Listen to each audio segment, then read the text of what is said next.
देखिए, अगर किसी ने गाली दिया है प्रोटेस्ट में, वो कितना सही है नहीं है उसका आप एक तरीके से निंदा कर सकते हो, लेकिन ऐसे करके आप क्रिमिनल मशीनरी यूज करोगे, उनको पुलिस के थ्रू टारगेटिंग करोगे, हैरासमेंट करोगे, वो बिल्कुल सही बात नहीं है। इस देश में गाली देना कब से क्रिमिनल ऑफेंस बन चुका है। मतलब कि रोज चलते फिरते लोग यहाँ पे गाली देते हैं। आपने बीजेपी एमपीज जो 50% लोकसभा में एमपीज बैठे हुए, उनके खिलाफ तो क्रिमिनल चार्जेस है, एंड बहुत ही हीनस क्रिमिनल चार्जेस है, रेप, मर्डर, डेकॉइटी, ये सब चीजों का। तो उसपे तो आप कुछ नहीं कर रहे हो।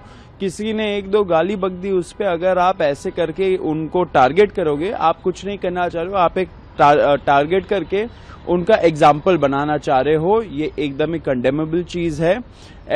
मेरा फिर से अपील है सरकार से एंड उनके जो पुलिस मशीनरी है उनसे, कि आप युवाओं को हैरास करना बंद करिए, युवाओं को इस तरीके से टारगेट करना बंद करिए, एंड ये जो लड़की है उसको भी आप अकेले छोड़ दीजिए।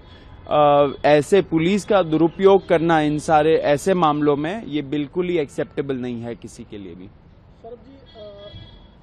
अगर इसमें मैं ये भी ऐड करना चाहता हूँ कि अगर किसी को बुरा लग रहा है एंड अगर उन्होंने कुछ बोला है प्रधानमंत्री के खिलाफ, तो प्रधानमंत्री जी के पास एक ऑप्शन है डेफेमेशन फाइल करने का, तो वो डेफेमेशन फाइल कर दीजिए।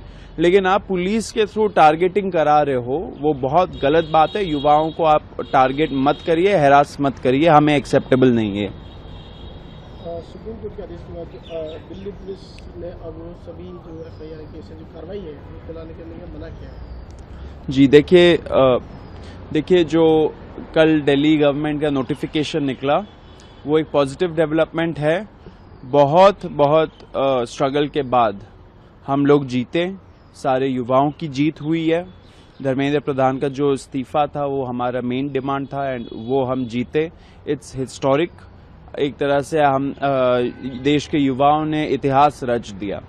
बाकी के जो 2 गारंटीज थे उस पे भी हमें आशा है कि सरकार जल्द से जल्द उस पे अमल करेगी। कॉम्पेंसेशन भी जल्द से जल्द आएगा और जो एफआईआर्स है वो भी विड्रॉ होंगे, उसके प्रोसेस भी शुरू हो जाएगा एंड होपफुली सुप्रीम कोर्ट में भी जब नेक्स्ट हियरिंग होगा तब सरकार सुप्रीम कोर्ट को अवगत कराएगी कि क्या जंतर मंतर का एग्रीमेंट था जुलाई 25 का।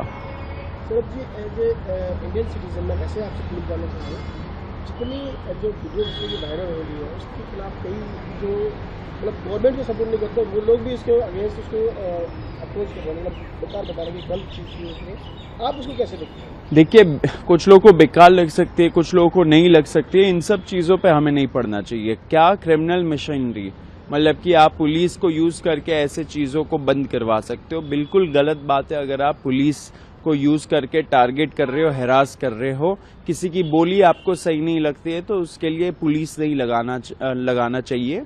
अगर किसी को दुख पहुंच रहा है तो वो अपने आप पर्सनली डेफेमेशन केस फाइल करे। प्राइम मिनिस्टर को अगर बुरा लग रहा है ऐसे लैंग्वेज से, तो प्राइम मिनिस्टर पर्सनली एक डेफेमेशन केस फाइल कर सकते हैं।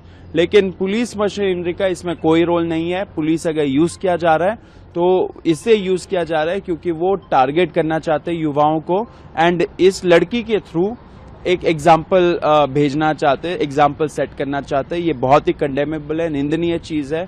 हम इसका खंडन करते हैं। पुलिस और क्रिमिनल मशीनरी का इसमें कोई रोल नहीं है। कोर्ट्स को प्रोटेक्ट करना चाहिए ऐसी लड़की को। गर्मियों की छुट्टी होने वाली थी, मेरे पापा आने वाले थे, तो हम लोग सभी खुश थे। तो मैं बेड पे चढ़ के डांस कर रहा था, लेकिन वो पहले ही आ गए। फ्रीज। तो मैं उस समय तो कंटिन्यू नहीं कर सकता था, तो फ्रीज फ्रेम टाइप का हो गया। कसम पैदा कर